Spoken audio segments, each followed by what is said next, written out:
Hai, Assalamualaikum semua. Madam Puan Aimi Zulayana binti Rosli.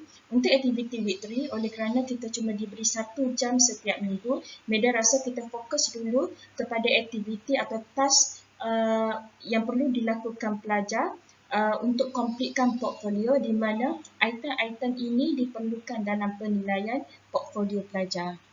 Okay, so hari ini Madam nak minta pelajar lengkapkan 3 task, iaitu yang pertama lengkapkan fixed commitment kalendar, yang kedua lengkapkan job task analysis, dan yang ketiga lengkapkan prioritize to-do list. Sebelum kita pergi kepada tugasan, Madam nak terangkan dulu berkait dengan pengurusan masa. Menguruskan masa dengan berkesan adalah kunci utama untuk memenuhi karya ataupun tuntutan universiti. So, untuk hari ini kita pergi kepada idea bagaimana untuk menyusun atau mengatur aktiviti-aktiviti dan tips bagaimana untuk membantu pelajar fokus pada tugas-tugas penting. Using time management strategy to stay motivated. Menggunakan strategi pengurusan masa untuk kekal bermotivasi. 5 strategy to develop a successful system of study. Terdapat 5 strategi untuk membina atau membangunkan sistem pengajian atau pembelajaran yang berjaya ataupun berkesan. Okay, number 1, use a weekly schedule. Number 1, bina jadual mingguan, iaitu daripada hari Ahad sampai Sabtu. Tetapkan apa aktiviti yang perlu dilakukan atau apa tugas yang perlu dilengkapkan. Okay, number 2, use a daily planner.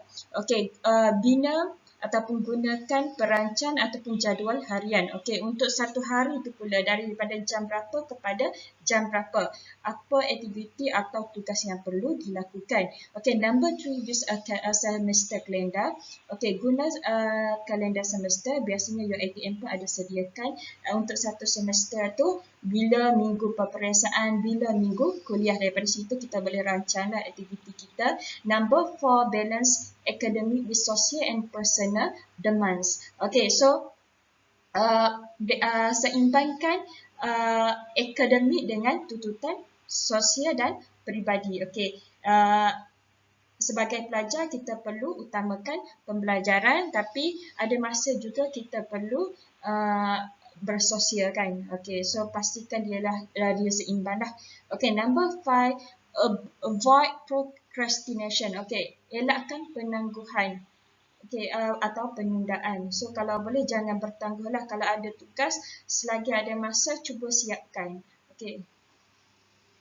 Strategies to overcome procrastination. Strategi untuk atasi penangguhan. Number 1, know what you should accomplish. Number 1, ketahui apa yang harus kita capai atau selesaikan. Number 2, determine deadlines. Number 2, kenal pasti bilakah tarikh akhir suatu tugasan. Number 3, use schedule, planner or calendar. Number 3, gunakan jadual, perancangan ataupun kalendar. Number 4, prioritize. Number 4, keutamaan, apa yang perlu diutamakan terlebih dahulu. Number 5, break a task into a series of steps. Number 5, pecahkan tugasan kepada beberapa langkah. Number 6, do the unpleasant task first. Number 6, selesaikan tugasan yang kita tidak suka terlebih dahulu. Number 7, change how you think about the task. Number 7, ubah pemikiran kita tentang suatu tugasan. Number 8, have fun with the activity.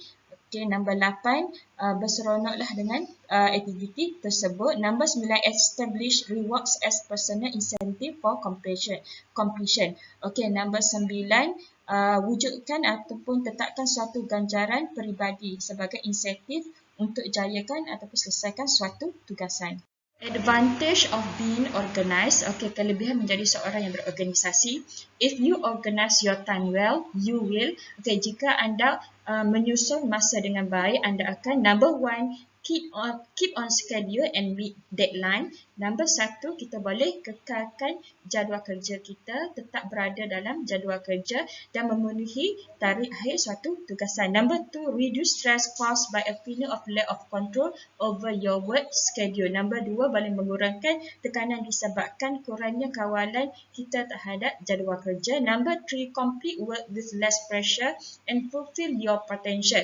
Number 3, kita boleh lengkapkan tugas tanpa kurang tekanan dan boleh memenuhi potensi kita. Number 4, build your confidence about your ability to cope. Okay, number 4, boleh membina keyakinan kita tentang keupayaan kita untuk atasi suatu tugasan. Number 5, avoid overlapping assignment and having to juggle more than one piece of work at a time. Okay, number 5, dia boleh mengelakkan pertindihan ataupun lambakan tugasan yang mana kita perlu menyelesaikan lebih pada satu kerja pada suatu masa. Untuk tugasan fixed commitment calendar, pelajar diminta untuk lengkapkan jadual mingguan daripada hari Isnin sehingga hari Ahad. Apakah jadual anda sebagai pelajar? Bermula daripada 6 pagi sehinggalah 4 pagi. So contohnya waktu tidur, waktu mana? Boleh tulis terus yang tu adalah waktu tidur, waktu belajar, waktu sembahyang, supaya kita lebih fokus apa aktiviti sebenar yang perlu kita dilakukan pada hari dan waktu tersebut. Untuk job task analysis, senaraikan semua tugasan anda sebagai pelajar dan tugasan peribadi. Kelaskannya mengikut skala kepentingan, iaitu start from 0, not perform, 1, not important, 2, somewhat important, number 3, important, number 4, very important, number 5, extremely important, dan apakah skala frekuensinya, adakah dia tidak dilakukan, not perform, number 1, every few months to yearly, number 2, every few weeks to monthly, number 3, every few days to weekly, number 4, every few hours to daily, number 5, hourly to many times each hour. So tengoklah pada setiap tugasan yang anda boleh senaraikan skala yang mana anda boleh letak untuk kepentingan dan frekuensi kekerapannya. Untuk tugasan prioritize task list, anda perlu senaraikan tugasan anda sebagai pelajar ataupun apa tugasan harian.